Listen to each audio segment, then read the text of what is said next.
How's it going, everyone? Today we're going to be digging into the kingpins and Torrington bearings inside the spindle on a Kingpin Dana 60 front axle.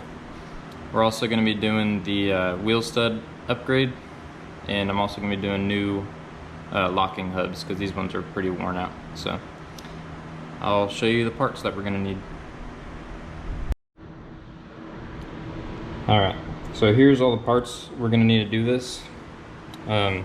We have our actual upper kingpin.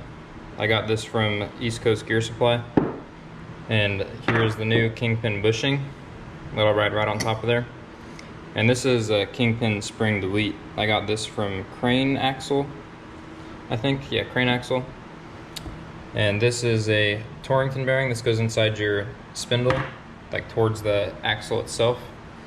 And this is your thrust washer and spindle seal. And this is an updated version. Usually this is 3 pieces, and we're going to be throwing that in there. This is the lower kingpin post. I had to buy new ones because the previous owner has these adjustable ones in there, and these things are worn out, and it actually fought me for like 2 hours trying to get this old one out. So I'm not even going to mess with those. Let's just hope they didn't put those in there because my axle was bent and they had to adjust the camber. Here is the lower kingpin bearing. This is a Timken. I'll put all the part numbers and everything in the bottom of the video or at the end of the video. I don't know yet. But here's the race for that. This is the lower seal for the lower kingpin. This is the cap. This just goes in the C of the axle and just keeps dirt and crap out of there. And this is the upper seal. These are the studs. So on this passenger side front, I've already done the studs. I just put the same ones I did in the rear. I just ordered 36 of them, and that was a mistake because this is an OEM front stud, or OEM rear stud, and OEM forward stud, and you can see the difference in length. And I just assumed I'd use these Dorman. These are 610 283s, I believe, for all 4 corners of the truck, and they work, but they're just hardly longer than the front studs, like by maybe a 1/16 of an inch. So I ordered these. These are Dorman 610 53s. 610 563s. And these are substantially more expensive than these ones. So just be ready for that if you're doing these front studs. Alright, we got the wheel off. Everyone knows how to do that, I hope. Now we're going to start. You could either just take the caliper off first or just do this locking hub. I'm just going to start with this locking hub and then I'll take that caliper off. But either or, it's your preference. I'll show you how to do both. Alright, once you take those 6 little hex screws out, they're 9/64 Allen keys, pop that off, and there's a lock ring right here. You can get that. And then you'll have a Phillips head screw right here that just don't break it off if you're trying to reuse them.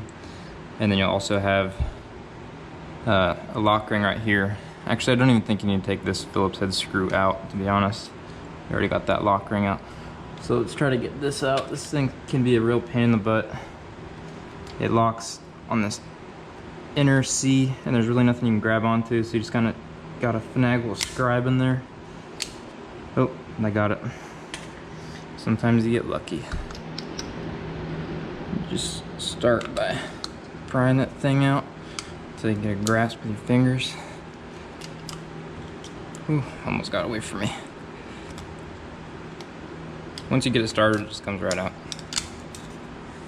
Easy as that. I can feel sand all over it. That's a great sign. And now I'll just grab one of these hex screws. You can slide the whole locking hub mechanism out. Put that to the side, and now I'll show you how to take the caliper off. Alright, now get yourself a 1/4 inch Allen key and take this little lock nut out right here. I already loosened it. Also, another thing that you don't want to break, because it looks like it's got a massive, looks like it's just a massive bolt, but really it's just got a big head and a small little shank on it. So just try not to break that off in your caliper bracket. And then there's a lock ring right here, or a lock in something. Just kind of punch that out.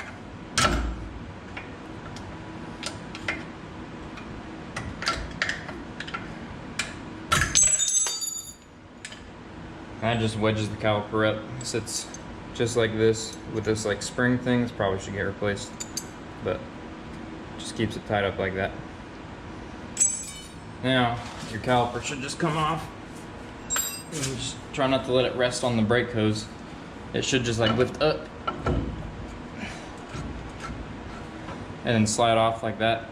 I'm gonna do this off camera because I'm by myself and I don't want to drop it on the brake hose, so I need to get tied up to something. So, all right, we got that caliper off and we hung it up right over there just to the inner fender.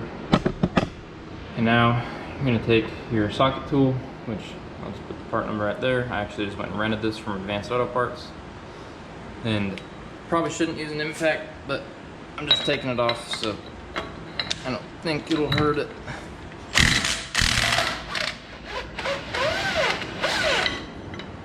So that was the first ring that came out.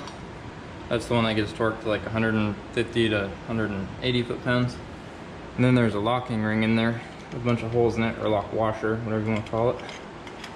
And this torques to the other one. You see all those holes in it, and it sits in that keyway on the actual spindle. Doesn't let it come out. Alright, we'll take that other one out.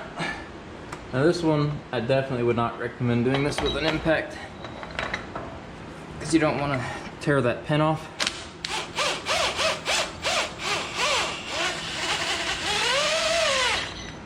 Won't be on there very tight, but and this one, you can see right there. I don't know if you can see that. Get a rag or something. But it's got a little pin that fits in that lock washer, and that keeps that from backing out or getting tighter. Just keeps it where you set it. Now we can pull the whole entire hub off. Make sure you don't want your, make sure your front bearing does not fall out if you're trying to reuse them. So just brace that. Your rear one will stay in there, because there's a seal back there. Alright, now we're going to take these 6 3/4 inch drive nuts off, and this will let you take off this little, I don't even know what this is called, it's like a shield for your front disc brake, and then caliper bracket, and then also the spindle. We got those 6 off. The shield right here should just wiggle off. Try not to bend it because you're going to have to reuse it. And then the caliper bracket and the spindle are not going to come off that easy. You're going to have to give them some blows with dead blow, because shit over time is going to get stuck in between these, and it's a tight fit to begin with, and it's not going to want to just slide off. So just give it some blows with the dead blow all around it, and just wiggle it back and forth until eventually it comes off. Once you get it to start showing signs of coming off, like it broke loose or whatnot, mine stayed together, my spindle and my caliper bracket. That's fine. I'm going to separate them later because I'm going to clean all these up and paint them. But right here you see this is your thrust washer, and this is your spindle seal. On the new kit we have, these are incorporated within each other, and those will just go into that inner part where that Torrington bearing is, which is destroyed. And then we're going to take this ring off. Can't remember what it's called right off the top of my head. Brain fart. And our new seal is going to go in place of that. Now we can pull this axle out. Just try not to let it fall and nick the splines on the inside of this, because this is a short side shaft. So, oh, I did just what I wanted. But yeah, just set that somewhere where it's not going to get messed up. Now we're going to remove our upper kingpin cap. Those are also 3/4 of an inch drive. Those are out. You can just remove this.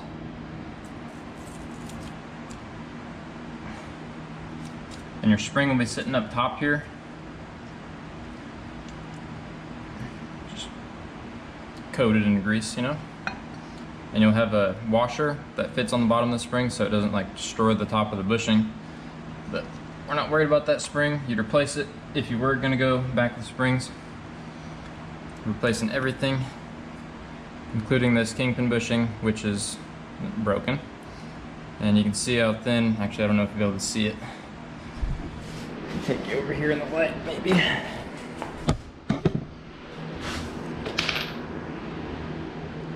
It's worn extremely thin on this side.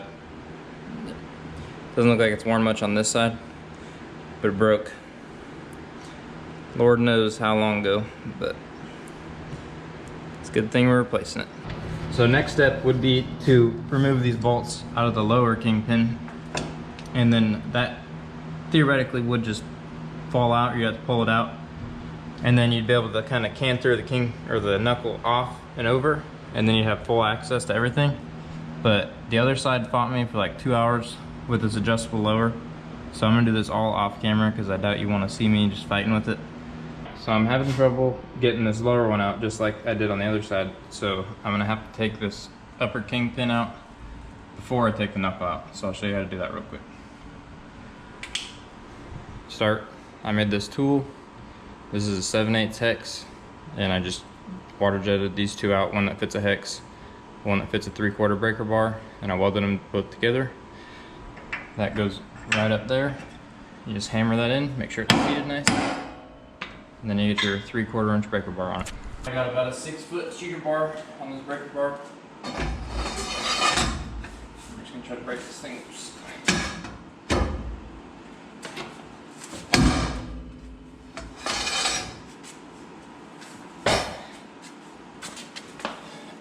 Not as hard as a lot of people say it is, but definitely not the easiest thing.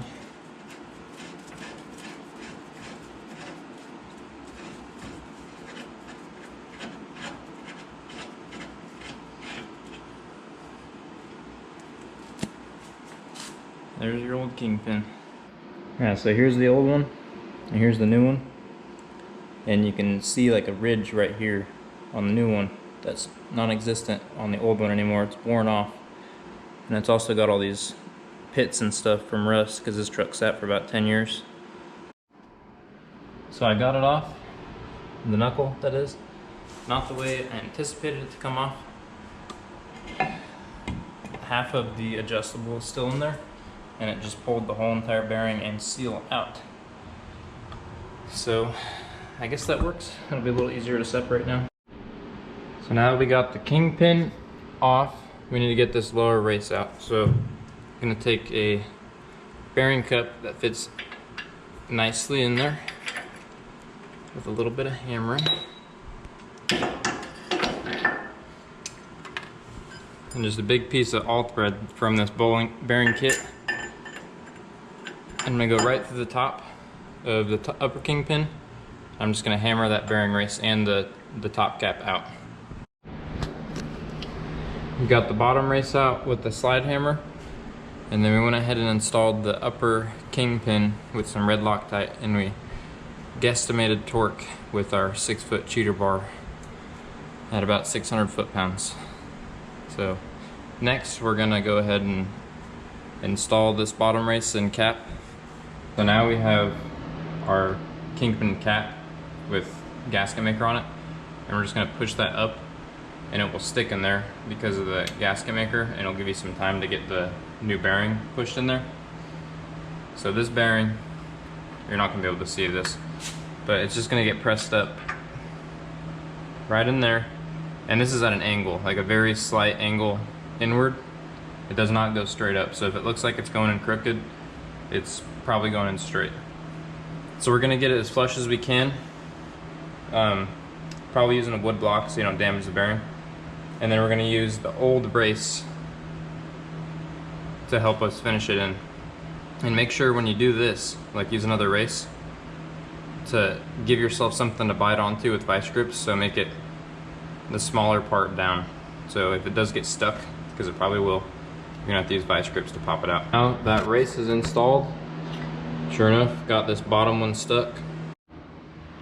Next step on this lower kingpin is pack your bearing with grease. I just used Red and Tacky from Lucas Oil, I think, and set it on the seal itself. And we're gonna use the old bearing race for the lower kingpin again because it fits the diameter perfectly, so it's gonna be a perfect driver for this seal. Show you what it looks like. You want it flush with it. It won't go much further. You can actually seat it to the bottom of the bearing race, and it's gonna be flush.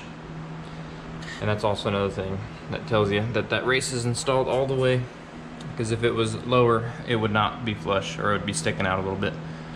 Now we're gonna wanna get our knuckle ready to install. I cleaned mine and then I painted it just so everything looks nice.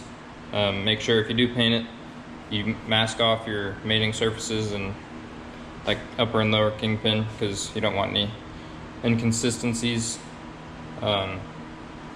What I do is I put like a really thin layer of gasket maker on there just for the lower. The upper it does have a gasket, and I also will coat that in gasket maker too. But I just like to make sure water stays out and doesn't mess with the bearings or anything like that.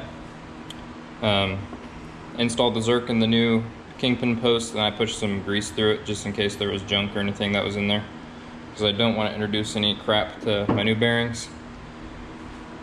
So I'll let Mother Nature do that down the road, because you know it will happen. But the paint I use to paint all this stuff is Steel It. It says it has stainless steel in the paint, and kind of looks like it does, because when you spray it on, it's super metallic-y, but this stuff's amazing. Highly recommend it. My tripod won't go any lower, so you guys aren't gonna be able to see a whole lot of this process, but I'll still walk you through it. So just take your knuckle and hang it on your upper kingpin, just like that. And then take some red Loctite and just put a line on your first bolt. We're gonna do this to all of them. And take your cap, and this arced part right here, that faces towards the outside of the truck. So we're gonna have to get this to go up through that seal and bearing we just put in there.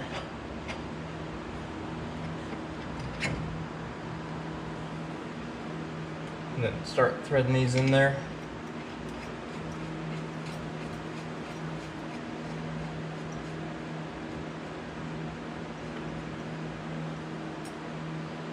As tight as your hands can get them for right now.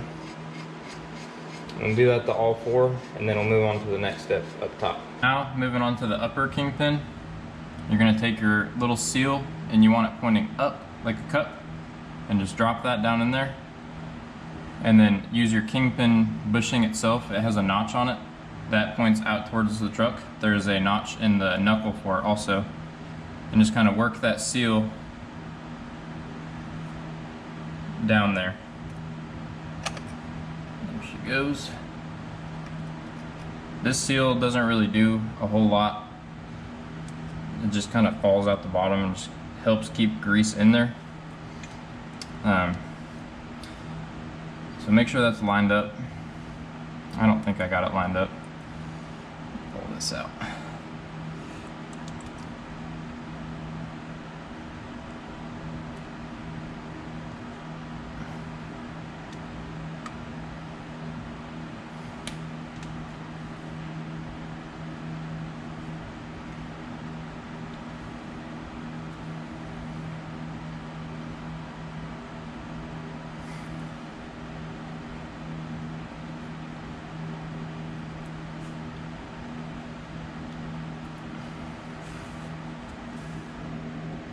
Okay, it's lined up.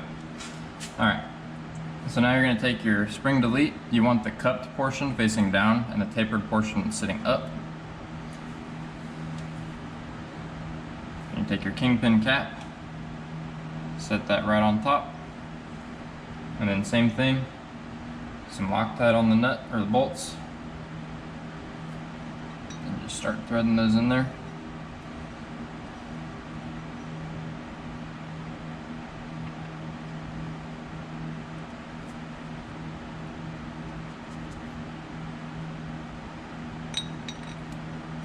And when you're tightening these, you want to go in like a, kind of like wheels, so you don't want to go one side all the way down, because you'll bend the tabs on this. On the steering side though, where the steering knuckle connects, I mean obviously you're not going to bend that, but it's safe to just do it a little bit at a time on each side.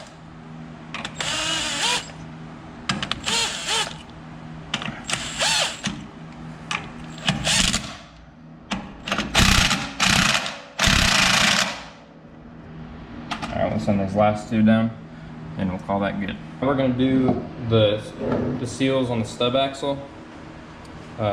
They came out when we pulled the spindle off, but you have your main seal right here.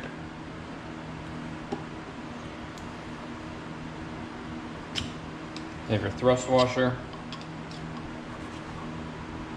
and then you have like a dust seal type thing that sits over top of the, damn, I can never remember what the thing's called.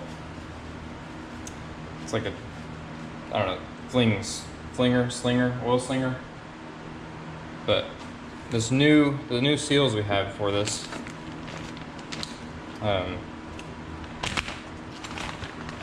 this one specifically, it's the same diameter as the oil slinger. So I fought with it for a little bit the first time I did it, and then I just called East Coast Gear Supply, and they said to remove the oil slinger. So we'll do that. All I do is just take a mallet and just kind of beat it off until it starts coming. Literally like 5 seconds of beating. I probably could have recorded that, but I did not because I didn't want it to take forever. So you don't need this oil slinger anymore. Trash it. All right, now it's time to put this dust seal on. And like I said before, it goes right exactly where the oil slinger was sitting before. Seal's installed. Now what we're gonna do is go to the spindle itself and remove and install the new Torrington bearing, which rides right here on the stub spindle or the stub shaft itself, and the new thrust washer and grease seal that's incorporated in with each other. All right, here at the spindle, our plan is to get this old Torrington bearing out. This one's kind of messed up. I just tried cleaning it up in some little metal shavings. Like, I don't even, they're any metal shavings, they're like metal shards. Like you could actually cut yourself with them. Those came out of it. So the plan of attack is, there's definitely a better way to do this, but I don't have the right tools to do it. So you'll get a big screwdriver, you know, come in through the nose of the spindle, and you can get on the lip of the Torrington bearing and you can pop it out each direction and it will come right out. A little bit more difficult than I remembered. So I ended up uncaging the bearing with a screwdriver. It wasn't that hard, it really just fell apart. And used the curved end of a crowbar, and I went through and I went on this inside lip and started popping it out, and that's working pretty good. Got it out. Now I'm gonna clean the spindle up, get all the old grease out from the inside, make it look nice, and get ready to install the new bearing. Got it all cleaned up and ready to press this new Torrington bearing in there. We're gonna try to set this Torrington bearing just over 200 thousandths of an inch down from the surface of this right here, because that's what I measured the old one at, so we're gonna try to match that. There is a little tiny lip in here right before it really closes off to where there's no way you would get the bearing down in there. You can see that ridge right there. But there's a lip right before that, and that's what we're trying to stop the bearing at. But it's such a small lip, I wouldn't see it being very hard to accidentally press the bushing past that, or the bearing past that. So I have another bearing cup here. It matches, so we're gonna use that to pound it in. Bearings installed. Now next step is to install this thrust washer and seal. And that's just gonna go right in there, and it should just bottom out on this base right here. I'm gonna put our spindle, brake caliper bracket, and the caliper shield back on. I already went and put this axle in. It's really easy, you just slide it in. Make sure not to mess up that seal. Come in the diff. This one's pretty easy, but the longer one, I feel like there's probably a better chance you could mess up the seal. But I went ahead and put a little bit of grease on this, but I put most of it on the bearing, on the spindle itself. This is real easy. It only goes on one way.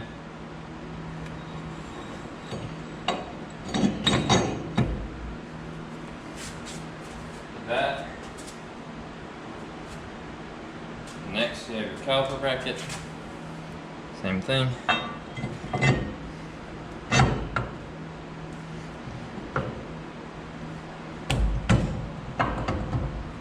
That'll suck up when we tighten it. then your shield, and then go ahead and put your nuts and bolts on and then tighten everything down. Now we're gonna move on to the studs. So you can see, like I said before, these are already new studs, but they're too short, so I'm switching them out for the Dorman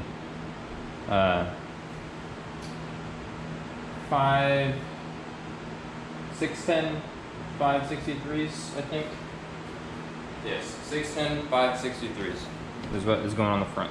So we're just gonna beat all of these out, and then we're gonna pound some new ones in there. I've knocked 4 of the old ones out, and I'm not gonna knock all 4 of them out at the same, or all 8 of them at the same time.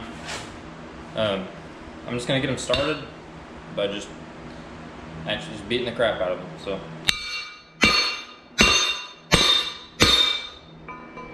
They're not gonna go very far, but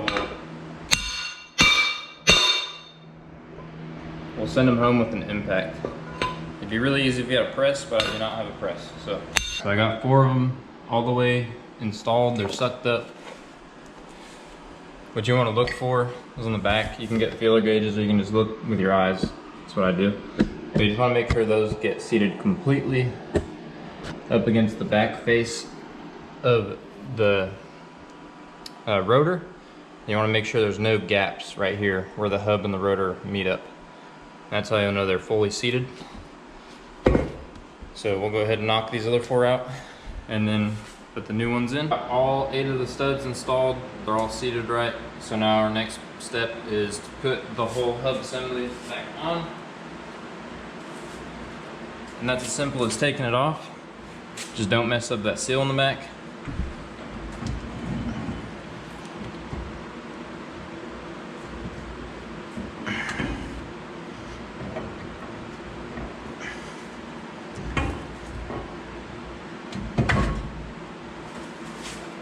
Let's hope that didn't mess up the seal. I don't think it did.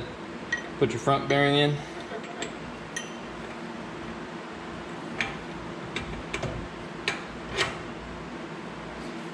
And then we'll start with the spindle nuts. So make sure the first one that's going on is in fact the one with the pin, and then the washer with the holes, and then the one without any pins. Got that inner spindle nut as far as it'll go by hand. So now you take your torque wrench and you want to torque it to about 39 foot-pounds while spinning it.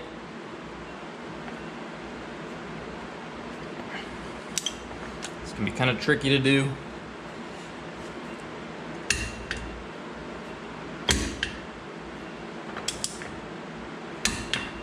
Alright, we're there. Now that's too tight, so we're gonna have to back this off 135 to 150 degrees. And let's set the free play.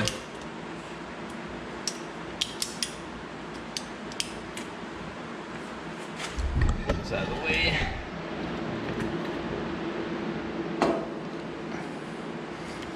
There, should be good. Now you take your tabbed washer.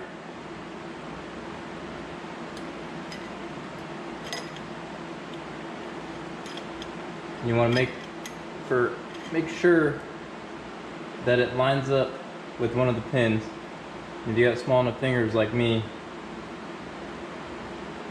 you can kind of maneuver the back nut until it does line up with one of them, just like left or right. And verify that it's in there. Alright, we got it in one of the pins. Then I'll take this,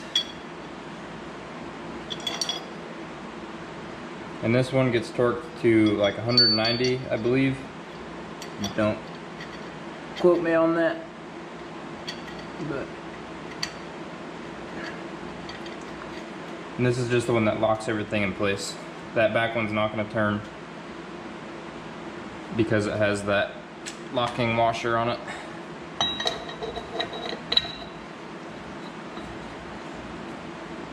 My hands are too greasy, so I'm just gonna do this part off camera, but all you do is torque it to like 180 or 190 foot-pounds. That's torqued. I'm happy with the free play on it, just by feel. Don't really feel nothing actually, but it spins nice. So now we're gonna go ahead and do this locking hub. So it's just as simple as the way you removed it, but this is just a new one.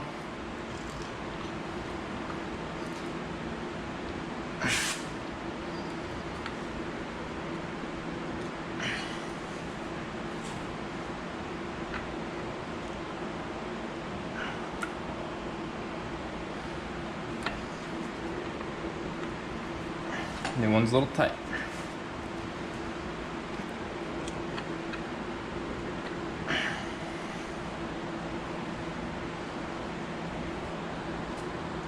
There we go.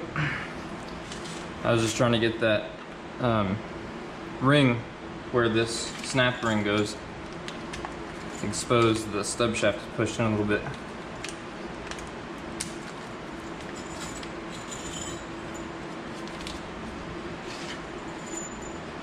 Alright, so we'll put the snap ring on. I'll find my pliers real quick.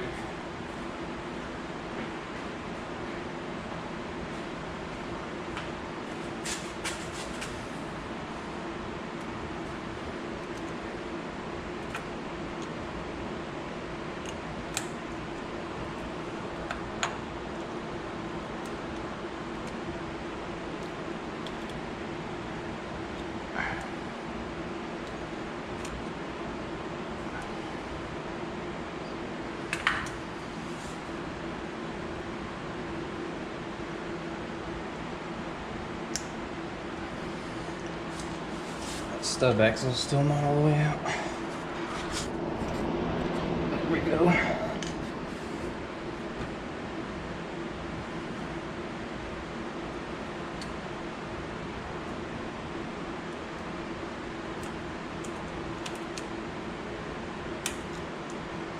There we go. All right. So now we're gonna do this. This is a new style lock ring, and this is actually a real pain in the ass to put on this. So I'm gonna do this off camera. But per the instruction manual, you're supposed to bend like a little tab right here, like 35 degrees out, so you can get it out. But it's a real pain in the butt to finagle it into this little small space. So I'm gonna do that off camera.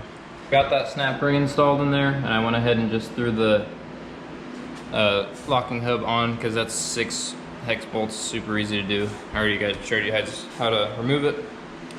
But all that's left to do is brake caliper and pop that ball joint in. But I'm not going to do that for you because it's simple stuff. And the caliper comes off, or gets put on just how it came off. But just reverse those steps.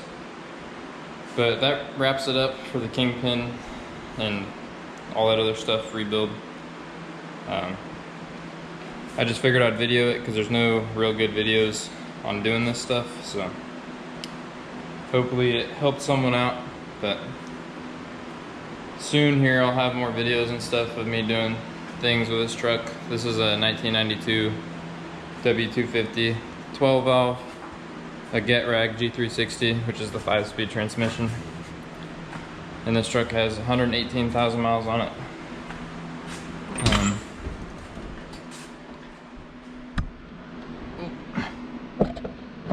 Oh, I lied. It's got 121,000 miles on it now, but it's a great truck. I keep doing stuff to it. Like, the next thing I'm doing is painting it black, so I can match something, because this side of the truck has 2 different colored doors, or that door is different from the other one, and the paint's crappy. So yeah, anyways, I hope this video helps someone redo their kingpins or install locking hubs or do a Torrington bearing or any of that crap. But alrighty. Okay, so it's the next day, and I took it on its test drive after doing the kingpins and all that stuff, and it was all over the place. So I figured I'd align it real quick, because really all you can get is toe out of aligning this. But I put these bars on. I made these. They're just 2x2 aluminum L angle, and they bolt right on to the hub right there.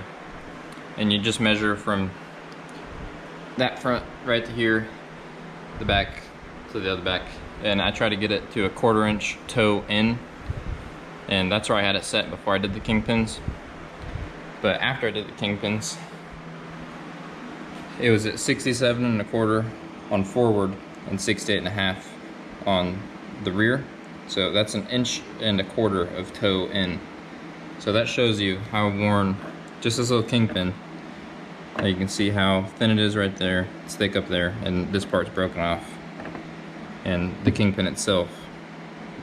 But that can show you just how much these can throw your front end out of alignment just by being worn like that. So just thought I'd put that in there, and I'm sure it'll drive a lot better after I get it back to a 1/4 inch toe in. So thanks for watching.